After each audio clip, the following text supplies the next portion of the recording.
In this video, I'm going to share with you 5 short game shots from around the green that if you get to know them, they're going to lower your golf scores. Before you find out what the 5 are though, hit the subscribe button just here, helps the channel grow, and also it's going to help your game improve. Let's look at number 1. Shot number 1 is probably the hardest one that we want to play. If you can master it, fantastic. It will get you out of a lot of holes, and it's that one where we're going to require some height because we haven't got much room to work with. I'm going over a knoll here that goes downhill onto the green that's all going to run away from me, so we're going to want to play that soft lob shot. To do that, we need our most lofted club in the bag. Now, if you are confident in doing this, you can open the club face up, but even to start, you can play it with quite a square club face. A couple of things that we want to note about this. This is lie dependent. If it's really thick, tangly rough, it's a hard shot to play. I'm talking if the lie's okay and you're feeling confident. If you've got a little bit of a cushion like this, where you can get the golf club underneath and actually use that as a bit of a cushion, this is where this shot comes in real handy. What we want to do, like I say, is take that most lofted club. When we take our stance, what we're going to do now is go a little bit wider because we're going to make a long, languid swing here. We're not looking for ultimate speed on this one. If you were going for that ultimate flop, you could do, but here we're going to make a bit of a bigger stance, have the ball ever so slightly forward, and then the key to this is what we want to do, the feeling of the face through impact. If we're going to hit a high soft shot, we need lots of loft on here. So there's a couple of key things that I want you to do through impact here. Firstly, as we address the golf ball here, the ball's a little bit further forward in my stance. You can see I'm leaning towards the target.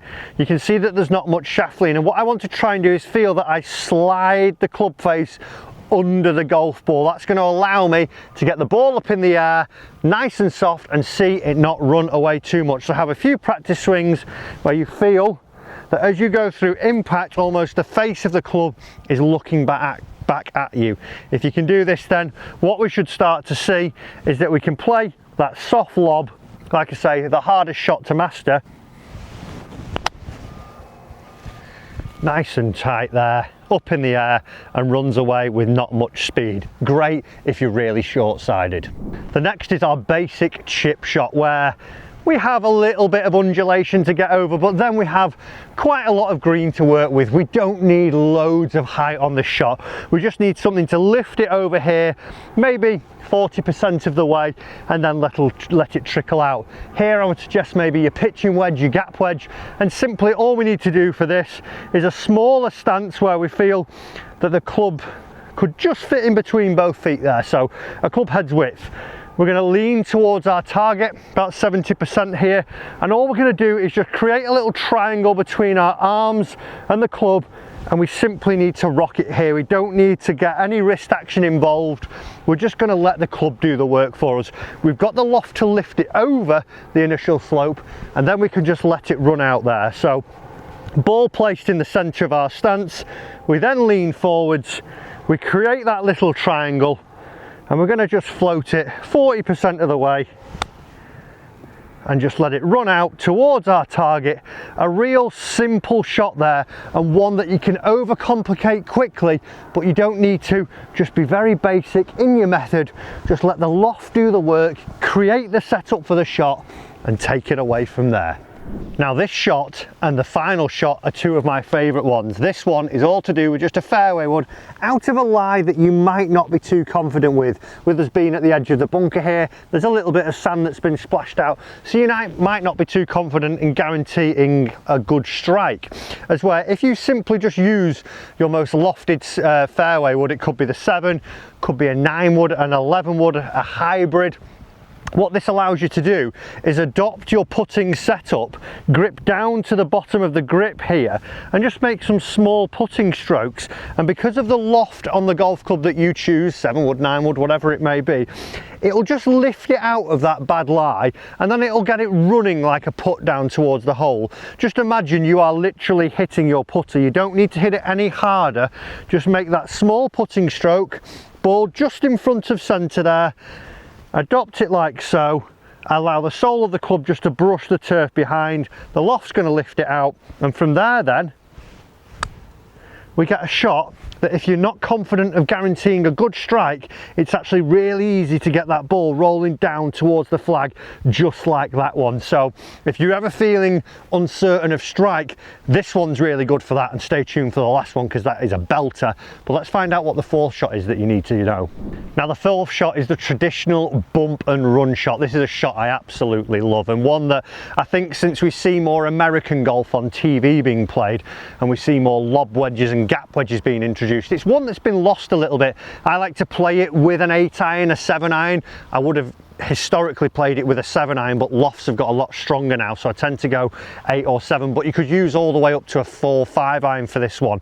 And what it allows to happen here is that maybe you're not confident of how the ball might roll over the fringe. There might be a little bit of undulation that you want to get over, but ultimately you want to just chip it and make sure you get that control and then let it release out like a putt. So all I like to do here, very much like the chip shot that we played, is play it with a club head width between both feet there.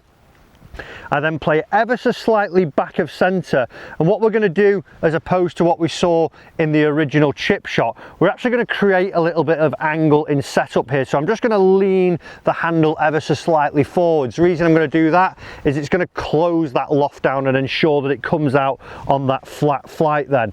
So as I do this then, I'm just going to lean it as we see there. I'm just going to try and maintain that little bit of hold, that little bit of bend that I have in that lead wrist. So very similar to a putting stroke, but I'm just trying to hold this angle as I'm going through. That ball ever so slightly back in the stance, and I just get this little graze, and I would expect this to fly maybe 20-30% scenario dependent, and then run that 70-80% as I'm going out. So club head width, ball back, I've got a lot closer to the ball than I would do as a normal pitch shot. Create that little bit of angle, and then from there just pop it out and see that it goes running out like a putt. Go on then, go in the hole. Oh! And that is how we play that simple little bump and run shot. That is one that if you're not confident and you want to just get the ball running, you'll find a lot more success than you will do with a lob wedge. Now the fifth and final one, actually statistically, if we just take a look here, some data provided by ShotScope, is where we actually see more amateurs getting up and down, and that is the good old putter. If you're nervous, even here in a lie like this where you can see there's rough, there's fringe grass there, you might not be too sure how it is going to come out of there, but one thing that you probably will be sure is that you're not going to duff it a foot in front of you like you might do with your sand wedge, your lob wedge, something like that. You can pretty much guarantee a half decent strike with your putter. So if you're ever super nervous and you find that you're really struggling with your short game, if you want to start getting up and down a little bit more, get the putter out and start rolling a few shots here. There'll be certain scenarios that you can't use it, like that lob shot that we talked about, like that chip one. But in a scenario like this where you've maybe got fringe grass and you've got green to work with, it's an easy way just to adopt your normal putting stroke and then just let this ball roll out of the fringe and start to gather some pace down towards the hole. And even there, not on my best strike with my putter, I've only got a small tap in. So 5 strokes there that are going to help you start to get up and down more. Guys, I hope those help. Remember to subscribe to the channel, and why not watch another video here that's going to help you improve your driver.